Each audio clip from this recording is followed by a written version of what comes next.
안녕하세요. 픽스호입니다. 오늘은 많은 여성분들이 한 번쯤 경험할 수 있는 질환, 바로 질염과 이를 예방하고 관리하는 데 중요한 역할을 하는 진류삼균에 대해 자세히 알아보겠습니다. 질염은 여성의 생식기 건강에 가장 흔하게 발생하는 문제 중 하나인데요. 흔히 가려움증이나 분비물 증가, 냄새 같은 증상으로 나타나며 때로는 일상생활에 큰 불편을 주기도 합니다. 그런데 질염은 단순히 불편함에서 끝나는 것이 아니라 치료 시기를 놓치면 골반염, 불임, 면역력 저하 같은 더 큰 문제로 이어질 수 있기 때문에 반드시 원인과 예방법을 아는 것이 중요합니다. 1. 질염의 원인. 질염은 크게 감염성 요인과 비감염성 요인으로 나눌 수 있습니다. 첫째, 세균성 질염입니다. 실내에는 원래 유삼균 같은 유익균이 존재해 산성 환경을 유지하면서 유해균의 증식을 막아주는데요. 그런데 항생제를 장기간 복용하거나 과도한 질세정, 불규칙한 생활습관 등으로 인해 유익균이 줄어들면 세균성 질염이 생길 수 있습니다.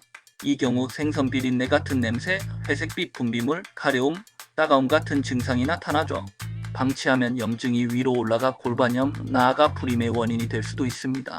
둘째, 칸디다 질염입니다. 이는 곰팡이균, 특히 칸디다 알비칸스가 과도하게 증식하면서 생깁니다. 주로 면역력이 약해졌을 때 혹은 당뇨 환자 항생제를 오래 복용하는 경우 많이 발생합니다. 증상으로는 심한 가려움증과 덩어리진 흰색 또는 노란색 분비물이 특징인데 생활의 질을 크게 떨어뜨리기 때문에 적극적인 관리가 필요합니다. 셋째, 트리코모나스 질염입니다.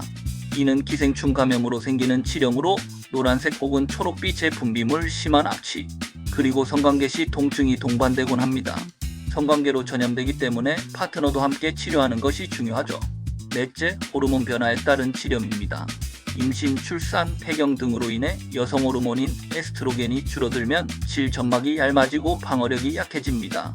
특히 폐경기 여성분들은 질 건조감, 위축성 질염이 흔하게 발생할 수 있습니다. 다섯째, 알레르기와 생활습관입니다. 화학 성분이 들어있는 세정제, 합성 섬유 속옷, 생리대 혹은 지나친 세정 습관 등이 자극이 되어 질염이 생기기도 합니다. 또한 꽉 끼는 옷, 통풍이 안 되는 환경, 불충분한 위생 관리도 원인이 될 수 있습니다. 이 진류삼균의 효능? 그렇다면 이런 질염을 예방하고 개선하는데 왜 진류삼균이 중요한 걸까요? 첫째, 질내 균형 유지입니다. 진류삼균은 대표적으로 락토바실러스 계열 균주로 질내 환경을 산성으로 유지해줍니다. 질의 pH가 4.5 이하일 때 유익균이 잘 살고 유해균은 억제되는데 진류삼균은 바로 이 환경을 유지하는 핵심 역할을 합니다. 즉, 질염의 근본적인 원인을 막아주는 자연 방패라고 할 수 있습니다. 둘째, 면역력 강화입니다. 진류삼균은 단순히 질내에만 작용하는 것이 아니라 전신적인 면역 반응에도 관여합니다. 병원균이 침입했을 때 방어 반응을 강화하고 재발을 줄이는 데 도움이 되죠. 특히 면역력이 약해 쉽게 질염이 반복되는 분들에게 진류삼균 섭취는 상당히 유익할 수 있습니다. 셋째, 염증 완화입니다. 진류삼균은 염증을 유발하는 매개물질의 분비를 줄이고 질 점막을 보호해 회복을 돕습니다. 세균성 질염이나 칸디다 질염 치료 후에도 진류삼균을 함께 보충하면 재발을 줄이고 질 점막을 건강하게 유지할 수 있습니다. 3. 질염 예방법. 그렇다면 일상에서 우리가 어떻게 질염을 예방할 수 있을까요? 첫째, 적절한 위생관리입니다. 질세정을 너무 자주 하거나 강한 세정제를 쓰는 것은 오히려 질내 유익균을 파괴해 질염을 유발할 수 있습니다.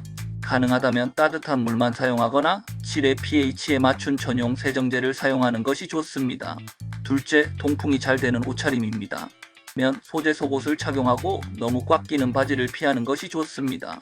통기성이 유지되어야 유해균이 번식하기 어려운 환경이 만들어집니다. 셋째, 건강한 식단입니다. 채소와 과일을 충분히 섭취하고 김치, 된장, 요구르트, 치즈 같은 발효식품을 먹는 것이 좋습니다. 이런 음식은 장 건강뿐만 아니라 질 건강에도 긍정적인 영향을 줍니다. 넷째, 진류삼균 보충입니다. 락토바실러스 균주가 포함된 보충제를 꾸준히 섭취하거나 필요하다면 질내에 직접 사용할 수 있는 프로바이오틱 제품을 활용하는 것도 방법입니다. 다만 이 경우에는 반드시 전문가와 상의한 뒤 사용하는 것이 안전합니다. 다섯째, 전문적인 진료입니다. 증상이 심하거나 반복된다면 반드시 병원을 방문해야 합니다. 단순히 자가 관리로는 원인을 정확히 파악하기 어렵기 때문에 전문적인 진단과 치료를 통해 재발을 막을 수 있습니다. 오늘은 질염의 다양한 원인, 진류삼균의 역할, 그리고 예방법에 대해 말씀드렸습니다. 질염은 많은 여성분들이 겪는 흔한 질환이지만 관리 방법을 알고 생활 습관을 바꾸면 충분히 예방할 수 있습니다. 특히 질유삼균 섭취와 올바른 위생관리, 건강한 생활 습관은 질 건강을 지키는 가장 중요한 핵심이니 꼭 기억해 주세요. 여러분의 건강한 하루를 픽스호가 응원하겠습니다.